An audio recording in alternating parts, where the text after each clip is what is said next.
I'm Kim Peters, and today we're going to be talking about values.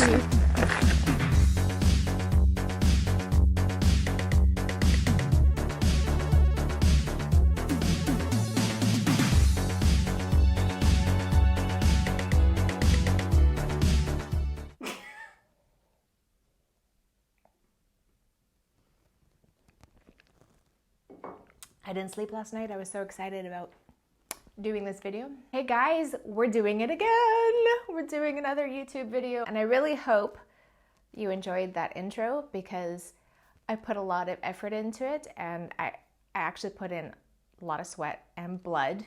No tears though, until I found that I had shattered my nose ring inside my nose doing one of the movements.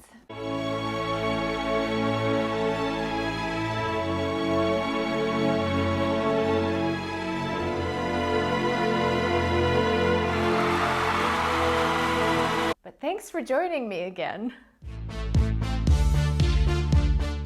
So what are values? Basically, it's the difference between light and dark. Sounds easy, but when you have a whole color range on your palette and you're doing this in color, sometimes it gets a little bit tricky. But really, this is the key to everything. It's the key to any kind of art. It doesn't matter if it's abstract, photography, any medium, it doesn't really matter. Understanding values will help your art go from to and that's a technical term. In values, we have different levels of light and dark too. What can seem as, a real sharp distinction between black and white, it's like a wall. This is how I think about things to help train my brain. So is it a wall? Is it a real sharp definition between light and dark? Is it a big jump? It's going to be a wall. My shoe's stuck. Sometimes there's a smaller distance, there's a smaller jump between values, and it's more like stairs. So just kind of walking up the stairs, and it helps me to figure out, okay, kind of what is my difference in value here? How much am I going to mix? Am I going up? Am I going down? Oh, it's really fun. What is going on with a form? How can I think about this? And then when I start to see it in stairs, then I start to be able to kind of break down the process and be able to really mix my colors better and get those values perfectly. Sometimes it's a ramp.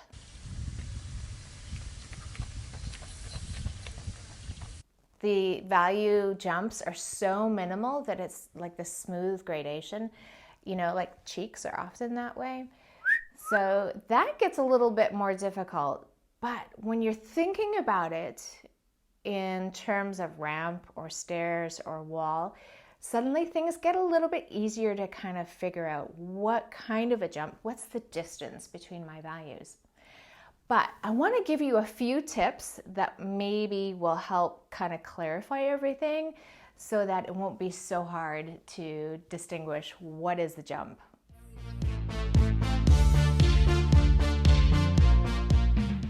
How do you train your brain to see values? I'm going to suggest 3 things. Okay, I have an issue with threes. I have to do it this way because this actually hurts my fingers. I don't know why. Okay. We'll just... There are 3 ways that I would suggest that, I've learned all of this the hard way. I'm not going to pretend that this was easy for me. This is something that I have to do all the time. So the things that I'm saying here are the things that I have had to learn really tough lessons on. And I just really want you to avoid having to do things the wrong way and struggle the way I have. And in fact, values is something that I still struggle with. I think every artist does to a certain point anyway. And I have a little sheet of paper beside my easel, and the first thing I have to remind myself is values. So I have values, temperature, edges. Like I have this little list of things that I have to mentally go through all the time just to make sure that I'm on track. And values is number 1. The thing that I would suggest the most for you, this tip number 1, is draw. It takes the color out of your work and it gives you that practice of drawing in black and white, whatever you use, charcoal, pencil, doesn't matter. You're limiting yourself to one color and you're just moving through your values. You're just figuring out, okay, is this a ramp? Is it a step? Is it a wall? You're practicing the values. You're practicing good methods for figuring out your values. And when you draw, it just solidifies everything in your brain and it teaches your brain what you're actually looking for. So the more you draw, the better your values will be.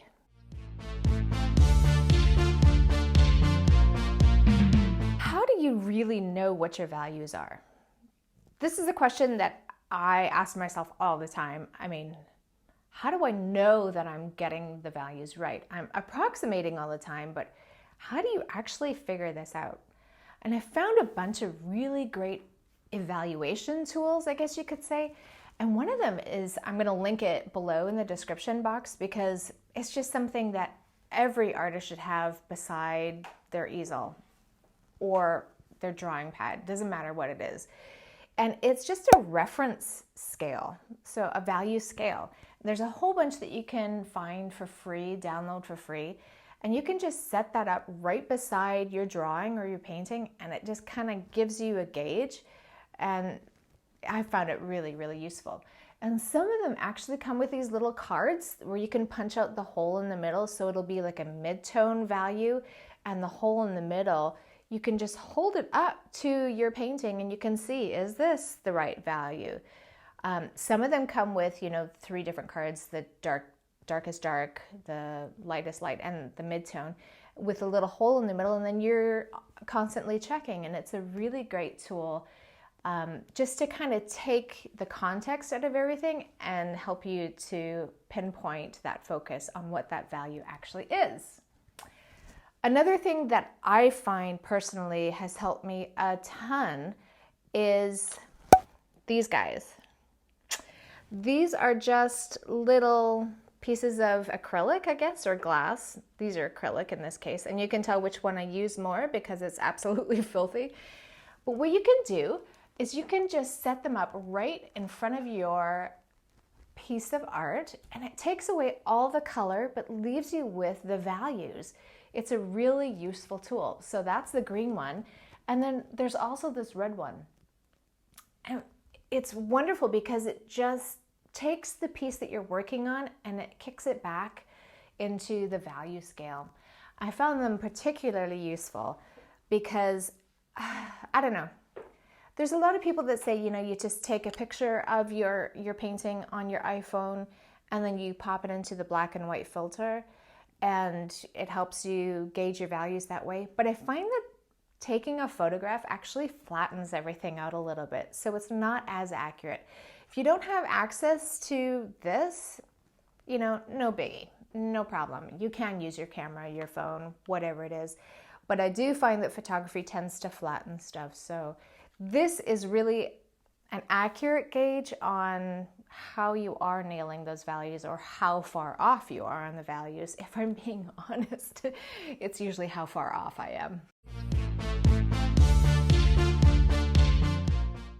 Values are like relationships. No, values are relationships. They're relationships and values. If you think about values as a song, then it all kind of comes together. So if you sing a song, let's say Mary Had a Little Lamb, in a really low register, and then you did it in a higher register, you changed your keys, you would still know what the song was because the intervals between the notes are what makes the melody, right? Same thing with values. That's exactly what values are. So you're looking to see what the intervals are between all of those values, how dark it is, how light it is. So the more you mindfully practice placing your values, the better you're going to get. And it's going to be such a huge difference in your artwork. I can't wait to see the difference. And feel free to show me send me a picture of before and after. That would be great to see how things have changed for you. I really hope they have. Thank you for joining me. This is awesome. I'm so glad that I get to do this again. Don't forget to like, comment, and subscribe. And we will see you next week. Don't forget, you gotta tell me what you wanna see, what you wanna learn. I'm here for you guys. Love you guys. Bye.